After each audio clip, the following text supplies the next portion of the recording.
iPhone 5S iOS 10.2 review. Let's go. So this is the iPhone 5S. How can you tell? No SE badge. And this is iOS 10.2, 323.4 megs on the download. We do include the TV app, over 100 new emojis, photo improvements for photo issues we were having, message improvements, music improvements, news, mail, accessibility, and other important fixes that were bugs with the iPhone 5S. So I do have 35%. This update does require 50% charge at least to download. So go ahead and charge up your iPhone if you're going to go ahead and decide to do this update. So we're going to go ahead and download and install it here right on camera. So it is, going to take about 20 minutes. We're going to go through our little preparing our update, which is something we all love to wait through, isn't it?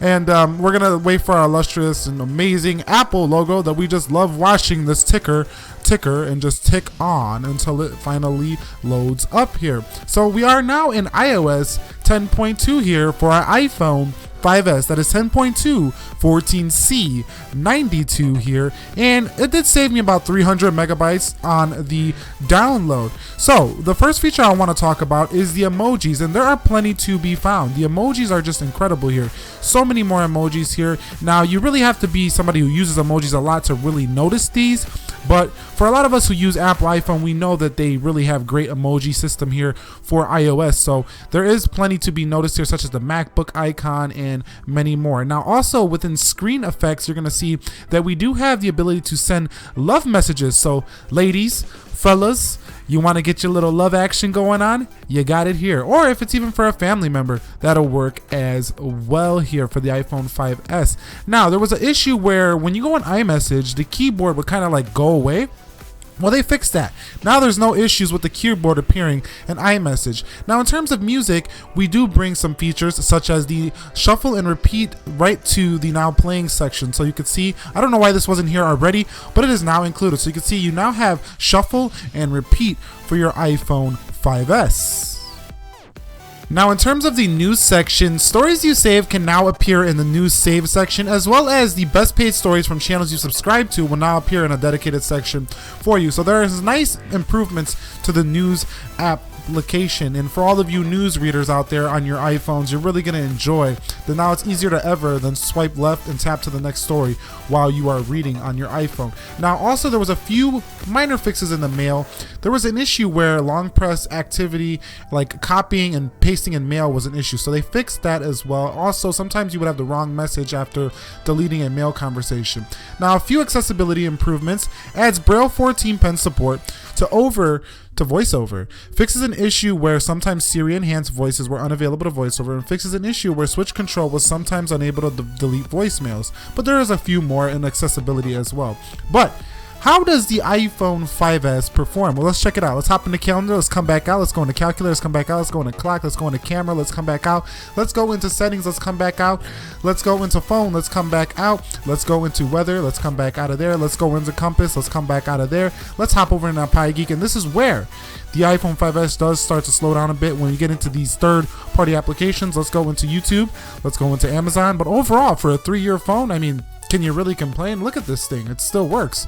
And let's come out of there. And this is definitely a lot better than the iPhone 5 is on iOS 10.2. The iPhone 5S is quite a bit snappier than the iPhone 5. I know some people might not agree, but I've used both, and I can tell you hands down a snappier phone here for the 5S. It's closer to the newer iPhones unless you're comparing them side by side. So going into Best Buy, you can see we're almost going to wrap up this performance test, but I know some of you were requesting a performance, and you can see right here, still pretty good. It's not an amazingly, blazingly fast iPhone anymore, but it's definitely good enough for our day-to-day tasks. And if you're not a super heavy user, I think this phone will still suit you just well. Even games still load and are pretty well optimized here for the iPhone 5S here in late 2016. So this really is the king of the budget iPhones. I know some people will argue the SE, but I'm talking about like the super budget, like under like $200. I'm not talking like a $400 smartphone. I'm talking about like entry level prices. Like this is like $150. Some places you can find this for $99, and the performance is still strong. Now in terms of RAM management, you can see right here that there's a little bit of an issue here with RAM management. I noticed that you can see right there a little glitch. There's like little glitches here in my RAM management. I don't know if this is because it's a fresh install. I'm gonna have to test this more. Maybe I'll let you guys know more about this later.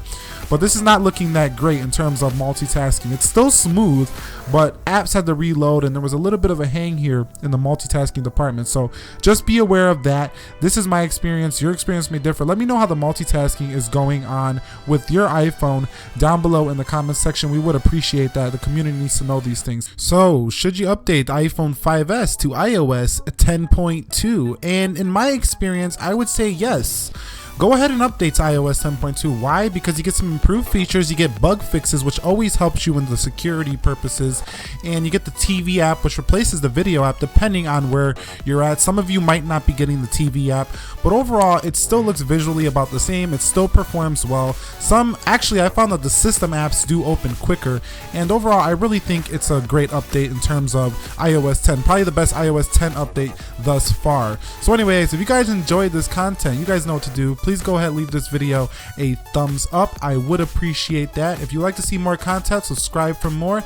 This was Nick here, helping you master your technology, enhance your life experience. Be sure to be well. I will catch you all in the next one, and peace.